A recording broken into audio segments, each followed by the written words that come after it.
Ano ang pinakagusto mo sa character mo bilang Greg Paterno na hindi mo nagawa sa iyong mga previous projects? Gusto ko dito, because I've been doing action movies ever since. And nag-enjoy talaga ako sa fight scenes, gunfights, fist fights.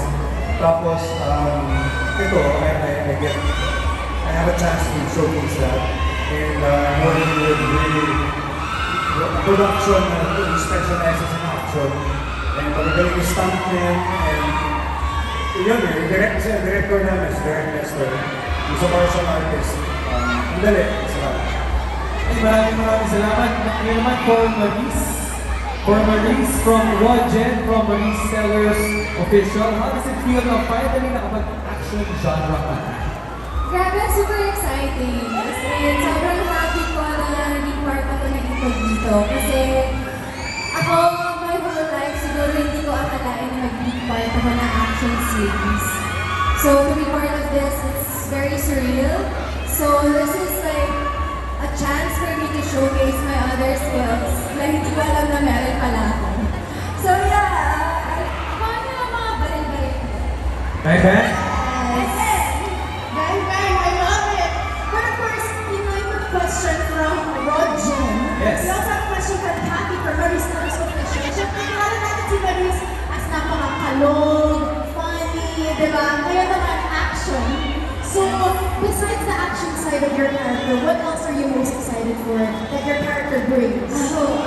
Excited ako sa mga, dahil my character here is actually a spy. So, she shapeshifts, she changes her appearance, she speaks so many languages, so excited ako gawin yung mga eksena na yun and to infiltrate groups for the sake of our mission.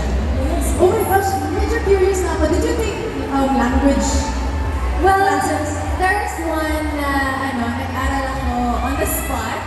I had to talk to a bunch of very nice Italians. So, tinuruan nila ako magsalita ng Italian. So, buong eksena ko sa Italy, naging Italian lang. May basic Italian ba dyan na naalala ko? What? What? What? Ano na, next time na. Excited na. Nakalimutan ko na eh. Sa itong dito na lang, doon na nalaabangan. Okay, para naman kay Anthony from Mary Ann Javier, what lesson have you learned from working with the other casts of Itong dito? Actually, marami naman. Mostly na mga natutunan ko, kila Sir Tyson, kay Sir Benz, yun yung mga instructor namin sa tactical technique na Muay Thai.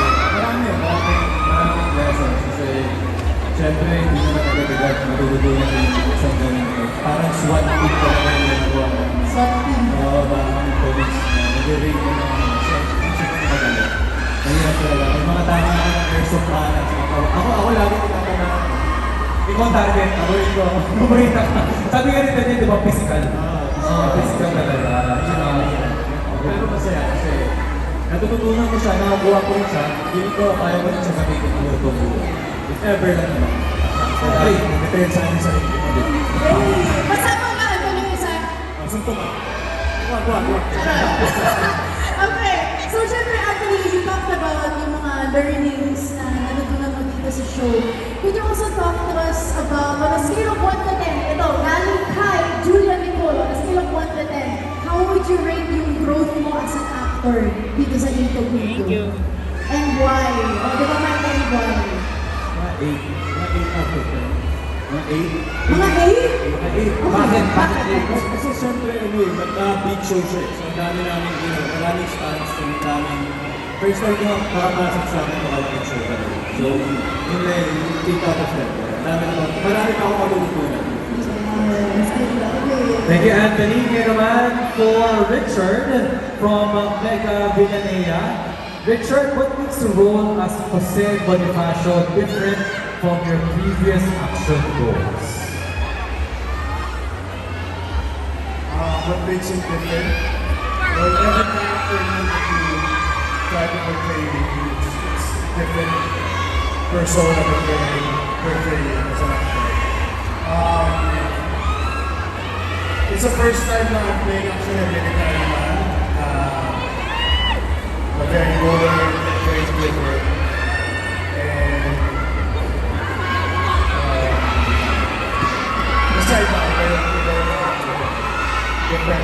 ko Iron Man. Mas may gray area yung character ni Jose. Follow-up question, Richard. Ano naman ang pinaka-challenging experience while doing this one? Challenging, pinaka-challenging. Yung mahirap kasi pumili ng isang particular moment na challenging kasi maraming challenges na kaya especially na you're doing an action series. Pero siguro isa sa mga challenges namin ay siguro as a group was our first big action series with Panawan. Kung saan bumabagyo, sila tapos it's our first action scene as a group. Challenging siya physically, pero I think nagawa namin as a group. And I think that's a good effect of group as well. Thank you, Richard. Alright, next up we have two questions for Mr. Baron Kleisler from Thomas. Okay, so the first question is, we would like to know, you have taken on so many roles as an artist or as an actor. What would you say is the most different role or the most different thing or challenging thing about your role dito sa Incognito? Una, I just wanna say that I'm very grateful to Star Creatives at Studio 360 and to the cast for giving me this opportunity to, be working with the best of the best. The most challenging, I think, is sobrang dami. My character kasi I play sniper, surgeon, doctor, so very intelligent, precise yung character. Yung mga characters ko before, puro mga nasa kasapaw! Mga nasa planete, yung mga bad guys. So, I'm just grateful na nabigyan ako ng opportunity to become one of the good guys naman this time. And nadadala ko siya. Nadadala ko yung pagiging good guy. And yung para sa character ko naman si Miguel Petson, ang pinaka-main goal niya dito is to be very dependable. Kasi meron siya may backstory ko pag-uulang siya sa abangan niya. Abangan na lang, abangan. Kaya New Year's resolution or New Year goal nila is to be dependable. Oo. From the character. At sabi nga ni Baron, kumbaga yung character niya dito, nadadala niya, IRL, or in real life. In real life, sunod na kami, Baron, siguro from the most challenging favorite scene without, mentioning any spoilers. Favorite scene ko siguro, parang may pa-clue na. Marami eh. Okay. Palawan. Group. Italy. Kaya. Okay, para siya grades 1 na yan. Asinable. Sobrang English. galing ni Kyle Estrada dito. Sobrang. It was such a... Napanapakan namin si Kyle Estrada. It was such a... medyo... May naglaman ako, pero working with someone very young, yet very passionate. Umiyak ako sa eksena namin, nadala lang ako. Talaga. Personally, parang revelation for you. Kyla Estrada. We all know naman that Yeah. Kyla Yes, is yes. a very good actress. Yes. Dependable. Pero yung working with her na harap-harapan sa ibang country with different, with foreign actors and then sobrang big scene. Wow. Natulungan niya ako para ma-bring out yung best din sa character ni Miguel. Yes. Alright, thank you, Baron. And speaking of Kyla, these questions are for you. Okay. Alright, so first, first of all, ang ganda ng glasses mo. Yes. Bagay na bagay. That is the bands. I love it. Yes. The bands, the micro bands. But so first, Kyla, you also went through a lot of roles. Could you tell us what was the most challenging or interesting part about your character here in Incognito? Well, first, I'm super excited kasi simula nung nag-start ako sa showbiz, I've always said na yung dream genre mo is really action.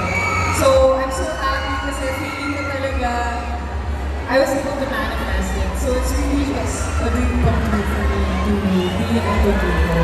I feel like the character in itself and just being a part of the leader is already so different. Like I said, it's action. It's also my first time like at least to do action. Kaya personality, yung skills, talagang sobrang iba from anything that I've ever done. Kaya I feel like nagtitraining pa lang kami lahat. I've already grown. Hindi pa kami nagsisimula mag-train. Ang dami na lang natutunan. So, yeah, super happy to be a part of this project. And it's really, really very different. Ito kaya mga iba lang. If Max Albero had a playlist, if meron daw playlist si Max Albero, ano daw ang kanyang top song? Taylor Swift. For Max Alvero, siguro it would be a mix of folk and hyperpop. Like maybe Charlie XCX. So I feel like very current and yung taste ni Max. I love it. Thank you so much, Contracts, for joining us for our Q&A segment. Pero ngayon, meron tayong surprise segment. We have your posters